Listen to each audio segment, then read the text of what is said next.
Welcome into the Bullring. I'm your host, Sam Hovan. It's the show all about Matador athletics, the week that was, the week that will be, and everything in between.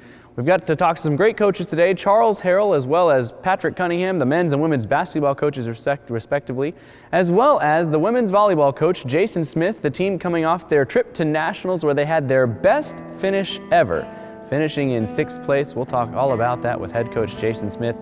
It's all coming up next here on the Bullring on AWC TV.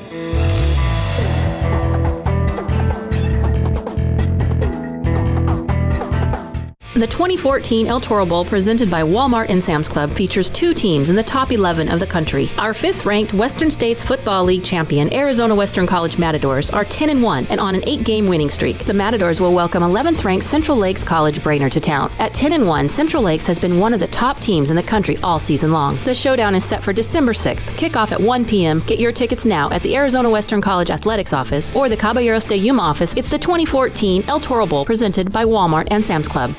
I'm Andre. I'm Autumn. I'm Cody. I'm Haley. I'm Sarah N. I'm from Fresno, California. Wilton. Parker. Yuma. San Luis, Arizona. I'm a business major. Media arts major. General studies major. Business major. Architecture major. I am Arizona Western. I am Arizona Western. I am Arizona Western. I am Arizona Western. I am Arizona Western. Arizona Western College spring classes start January 12th. Visit azwestern.edu/spring for more details. Welcome back to the Bullring. I'm your host, Sam Hovan. I'm joined now by men's basketball coach Charles Hill. Thanks for joining me, Charles. Not a problem, Sam. And I know it's been a little bit of a rough start to the season. We talked about it before. You guys had a tough non-conference schedule. You've had a tough conference schedule to open things up. One of the first things, before we talk about what happened last week, what are some of the things you're trying to tell your guys as the season goes along, saying, hey, this is a tough start to the season, but we got to keep going? Yeah, I mean, we're trying to look at it, Sam, like it's a marathon, not a sprint, We've played, in my opinion, the 3 toughest teams in our conference to start the year, Cochise, Central, and Phoenix. But having said that, we have to get better, if we're going to beat just the middle-of-the-road, lower-level teams in our league. And now let's talk a little bit about what happened this past week. You guys took on a Phoenix College team that was ranked number 1 in the country, defending national champs, 90-56. I mean, it was just a long night. Yeah, we did all right in the first half against them, but the second half they shot lights out from the field, and on top of that, we couldn't score. So anytime you can only score 31 points in a half and 25 in the other, you're going to struggle against anybody you play. And is that the kind of game where you just almost say, let's not even bother watching the second half? I mean, when a team shoots 60% from the three-point line, what are you going to do? Yeah, I mean, I moved on from the Phoenix game immediately after it was over. I didn't think there was a lot of correction we could make other than I thought our effort was bad in the second half. We came out at the start of the second half, had about 3 possessions where we turned it over, 3 of the first 4, and then it felt like our guys just kind of gave in. And it's easy to do that when you're getting beat, but I thought we corrected that problem Saturday. Even though we did not win the game Saturday, I thought our effort was better. And that was against Central Arizona. Really, it was the start of the game where you guys got behind by about 20 points or so, and then the second half, it was pretty even back and forth. Yeah, we've got to figure out what we can do to start better. We're not coming out of the locker room ready to play. That's as much on me as it is anybody else. We've got to figure out what drives the guys at the beginning of the game, what gets them ready to go, and try and be initially ready. And one of the guys against Central Arizona, and he also was, I guess, sort of a bright spot against Phoenix a little bit, but Cameron Young seems like he's played extremely well in the past week. Yeah, I thought Cameron did really good, especially against Central. Like you said, I moved him to the 4 position. I was playing him at the 3 prior to the Central game. I think he gives us a little bit better defense there because he's similar size to 4 men in our league, and he is actually in areas on the floor where I think he can score better. When you play him on the wing, He tends to shoot threes too much. When we play him at the 4, he was a little bit more productive. And I noticed he was really focused on getting to the basket, shooting free throws. Seemed like exactly what you want. Yeah, I mean, Cameron can do that. He's really our only guy that can get to the rim and play above the rim. Everybody else gets to the rim, and they're not sometimes as athletic as the other guys. So those guys need to learn to pull up. Nate, Ron, instead of taking it in against 4 guys and trying to score over them. Whereas Cameron and Ross, being the other guy, they can kind of take it to the basket. And then we'll talk about what's coming up this week. You have a couple of games this week. Of course, we'll start with Mesa. That's coming actually tonight. Now that I think about it, it's during the show, in fact. Tough game. 4th straight tough game in the conference so far. I mean, this is a team that took you guys out of the playoffs last year. Yeah, Mesa's really good. They're always really good and organized ever since I've been here. We played them in the playoffs the last 2 years. We beat them 2 years ago in the playoffs, and then last year, obviously, they beat us in the region final. I don't think they're the team they were last year, but certainly they play hard, they defend you, just a staple of Sam Ballard teams, and we're going to have to be prepared and have a game plan, which we'll put together today and give ourselves a chance tomorrow night, hopefully. And then looking at how you guys are prepping in practice, are there specific things you're going to try to do so that you shoot the ball well coming out of the gate? I think shoot with confidence. Maybe we've thought about shooting more in practice. We're still shooting 30 minutes in practice. If I shoot for 2 hours, then we don't get anything else done. So, maybe just, I think confidence in their shooting would help, but also winning would help confidence, so. Sure. And then we'll talk about the weekend. You've got the Matador Classic coming up. It's been a great tournament, Thanksgiving weekend tournament. You guys have another tough opponent on the radar, Seward County Community College. Yeah, Seward's really good.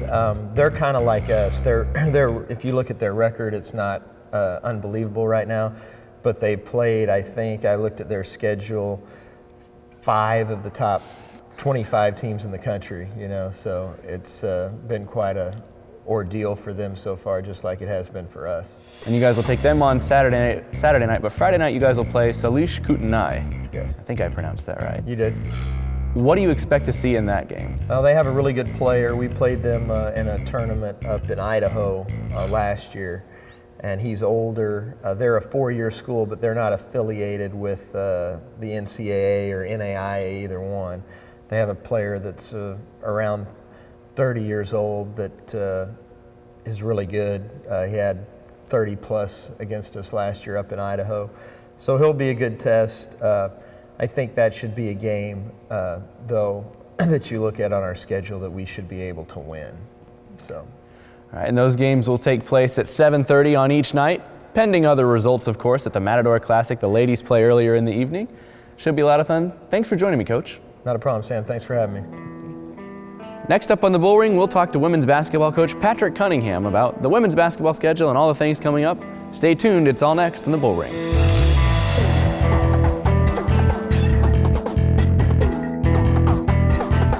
The career you've always wanted may be just months away. Just a few classes could take you to the next level in your job. Take a look at Arizona Western College's Career in a Year program. Earn your certificate in a variety of programs in 12 to 18 months, sometimes less. Programs include Certified Nursing Assistant, Public Safety, Logistics, Computer Information Systems, Auto Mechanics, Early Childhood Education, and more. Pick a career with strong job growth that ignites your passion. It's time to invest in yourself. azwestern.edu/career. Matador regular season football is over, but guess what? That means it's time for the 2014 El Toro Bowl presented by Walmart and Sam's Club. Tickets are on sale now for a game that has become one of the top junior college bowl games in the country, and you can get yours at the Arizona Western College Athletic Office or the Caballeros de Yuma office in Yuma. Kickoff is scheduled for 1 p.m. on Saturday, December 6th at Veterans Memorial Stadium, with the gate opening at 11:30. To find out more about the 2014 El Toro Bowl presented by Walmart and Sam's Club, check out the website at eltorobowl.com. Welcome back to the Bullring. I'm your host, Sam Hovan. I'm now joined by women's head basketball coach, Patrick Cunningham. Patrick, thanks for stopping by. Always good to be on the Bullring, or in the Bullring. And we talk about the last week in Lady Matador basketball. A bit of a tough game against Phoenix, and then a really tight game that was very exciting, but you guys came out on the wrong side against Central Arizona. Yeah, I mean, disappointing would be the Phoenix analogy. I mean, the kids just came out with just not much effort, and we talked about that, and we addressed it. And, we're banged up, and we've got kids with, injuries here and there, and things aren't going the way we would have thought they would go at the beginning of the season, just due to a lot of different injury type situations. So we're, our lineups are a little different, but that doesn't mean you can't come out and play with some effort. So we really, worked hard to address that prior to the Phoenix game. It didn't seem to work, and so whatever happened on Wednesday translated into a better effort on Friday.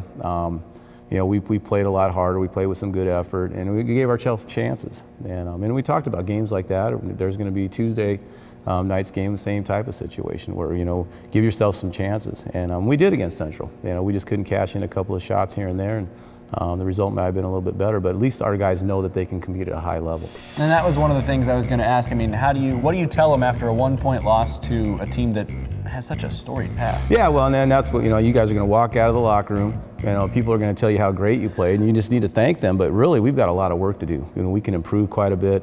It's nice to hear those comments, but don't get hung up on you guys lost by 1 to Central. That doesn't get it done for us. We got to continue to improve, and hopefully we got to make up a game because we lost one to Phoenix. That one, we've got to make that up because Eastern and Coach East and Central and us, we're all chasing 3 spots, and there's 4 teams, so we don't want to be the odd guy out. And then during the game, there was an injury to Kaya Maricic. She, regardless of what happened in the play, she took a pretty good shot in the ribs. How is she shaping up this week? Well, she played Tuesday night, so she's back with us. It was just you got caught in the wrong spot, but it was for her coming from Serbia, a little less physical over there, and she's getting used to that. So that's another thing she's got to deal with. But she took a shot in the ribs, and she was pretty tender there, but she's going to be fine. And then she was a real spark plug off the bench for you guys in that second half against Central. Hit 5 3-pointers, scored 20 points to lead all Lady Matador scorers. Yeah, but we know she can shoot it. Again, we've got 2 shooters, Stephanie and her, and Steph didn't shoot the ball so well, but guess what? She's going to come out firing again, the next time out. And then Kaya just, she seems to not let the situations have any effect on her. So, that's a good trait to have is, you're going to shoot the ball no matter who you're playing against, and it doesn't seem to bother you. Maybe she doesn't understand the whole Central aura and mystique, and that might have been good for her as well. But she certainly gave us a spark, and she's been consistent with her 3-point shooting. She's starting to develop the other parts of her game, which is important for us. She's got to be able to defend a little bit and help us on that end of the floor. And then somebody else who I think it was really the first full game she's put together this season, Lori Asina came out and played extremely well. I mean, we've been waiting, and we saw signs of it early in the preseason, and then she had a pinky injury on her shooting hand, and a very painful thing. I think she handled that as well as she could, and hopefully, and it's still bothering her, but I think she's starting to toughen up a little bit. She realizes that she needs to have an impact for us, and it was really good to see her play well. And again, she needs to get better as well, but those were good signs. Well, and I think the play of the night might have been the block she had on a player 4 inches taller than she is, but she got up and just swatted it. Yeah, she's got to understand she's got that kind of athleticism, and she needs to apply it. And so I think she's learning, how to, be a little bit more physical, be a little bit more assertive. And so I think it was a good game for those guys to understand that, there was a team out there that was bigger, stronger, and faster than us for the most part.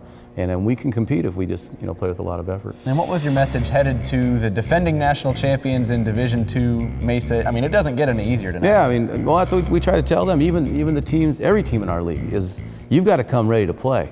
And some are going to be Division II national champs, others are going to be top 5 in the country, and then others are going to be, competitive teams in our league, and they all come out and play with that great effort.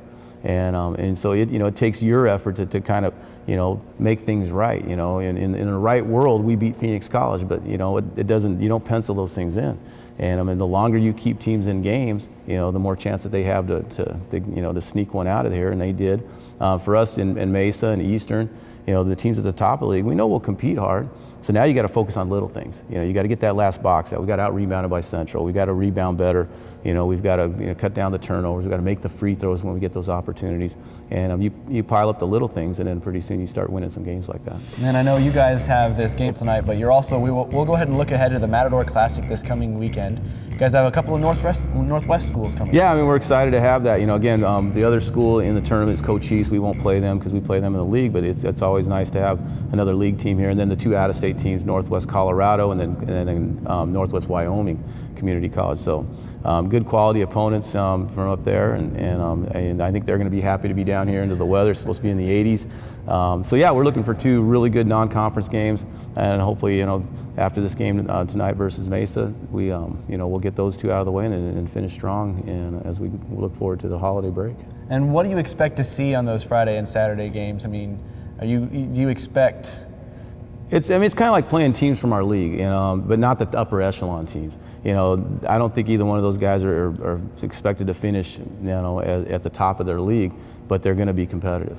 And Colorado Northwestern, they got to face. They're in there with Salt Lake and the Idaho schools and Snow College, so they historically struggle to kind of keep themselves in the middle of the pack. And then Northwest Wyoming, they've got a chance, but they're in there with Casper and I think Western Nebraska and those guys. So they're competitive teams. They've got scholarships and dorms. They get players. They can get international players, and so you got to be ready to play. All right. Well, we look forward to those games. Those will start at theoretically 5:30 p.m. It depends on the earlier games in the evening, as Patrick talked about. Cochise College and all the other schools will be playing each other in kind of a round robin earlier in the day. So 5:30 is the scheduled tip-off time for the Lady Matadors both Friday and Saturday night. Hope to see you at the Matador Classic. Well, up next on the Bullring, we're going to talk all about volleyball. Thanks for joining me, Patrick. We're so glad to have you here, and it's all next on the Bullring.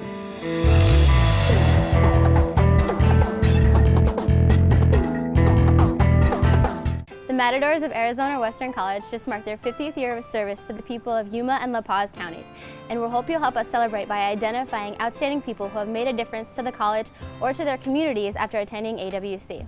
My name is Brittany O'Neill, and as a member of the AWC Hall of Fame Committee, I'm asking for your nomination of someone who has made a significant contribution to the mission of Arizona Western or distinguished themselves in service to the larger world.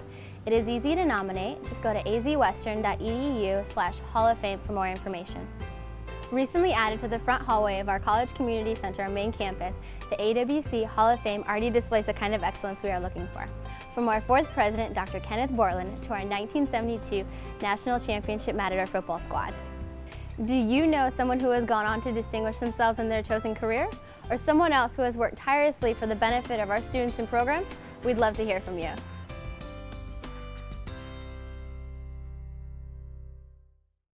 And welcome back to the Bullring. I'm your host, Sam Hovan. I'm joined now by women's volleyball coach Jason Smith. Jason, thanks for joining me. Great to be here today. And you guys are coming off, you guys have a historic volleyball program. Yeah. But coming off the best season in team history, congratulations. Thank you. It just feels great, especially because the two other legendary coaches here, Carrie Messersmith and James Finley, are both friends of mine.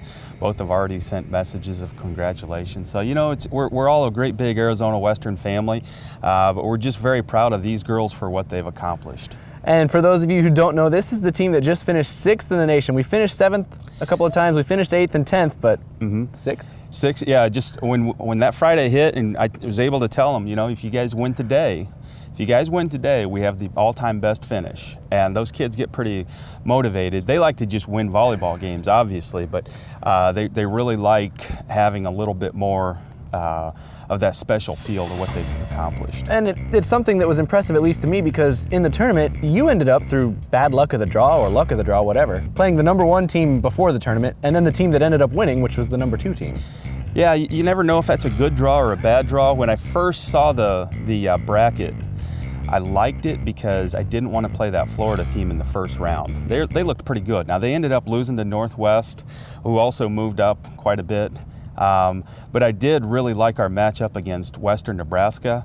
What I didn't like was having to play Blinn in the second round. I did think that they were the best team in the field, And I thought there was 3 teams that were going to be pretty rough for us to handle, and that was Iowa Western, Blinn, and College of Southern Idaho. Everybody else, I thought, they may have beat us, but we could handle them. Those 3 were going to be pretty rough matchups. And then we got to talk about Maria Del Mar Guzman Franco. We looked at her stats in the tournament, and ridiculous and incredible. Yeah. Don't say enough. Well, the other thing is everybody knows she's getting set. She goes into the front row and they'd put 2 or 3 blockers on her all the time.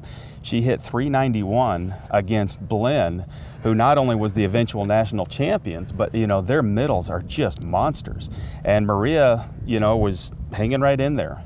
She to hit 391 against that team is phenomenal. And she finished with 53 kills, hit well over 300 for the entire tournament, at least the stats that I worked out. You might want to check my math, but. Well, you're right. She just had a phenomenal tournament. It wasn't just one game, but the next day we play against Missouri State West Plains, and the eye test tells me their middle from China, the left-handed girl, was the best player in the tournament. Yeah, she probably didn't get all the votes, and sometimes they give that just to the the best player on the team that won the national title, but that girl was the best player in the tournament.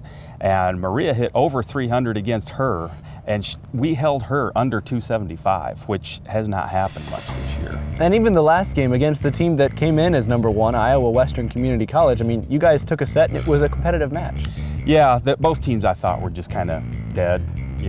We wanted to compete for a national title and things like that. Some things caught up with us on that day. The playing on that concrete surface, with just a sport court on it really is bad on Gabriela Diaz's knee. She's dealt with the tendonitis all year, but playing one match in a day is not too bad. But when we played on concrete for 4 days, that's really hard on her. And then I'm sure people couldn't tell by watching Jocelyn Rodriguez play, but she was dealing with a migraine the entire time we played there because of the way the lights hit her goggles. So, it was just going to catch up to us, but they still played. They don't complain. They just go out and win. And that's an incredible finish this season. Again, congratulations. Thank you. And we also have to mention right at the end here, you are now the winningest coach in Arizona Western volleyball history. Yeah, I think it's really special to me just because the amount of time and the amount of care and effort that I put into this program. But it feels great. I mean, I just feel like our program's on top of the world, and to also be looking forward at next season. We've already got these referrals, so people are taking notice. It's not just here in Little Yuma, Arizona. It's all over the country. People are already saying, maybe we should send some players over there. So I'm very happy, Coach, today. All right, congratulations. Thanks so much, Jason. Thank you.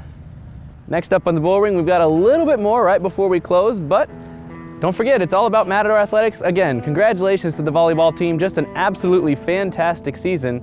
Stick around for more of the Bullring here on AWC TV.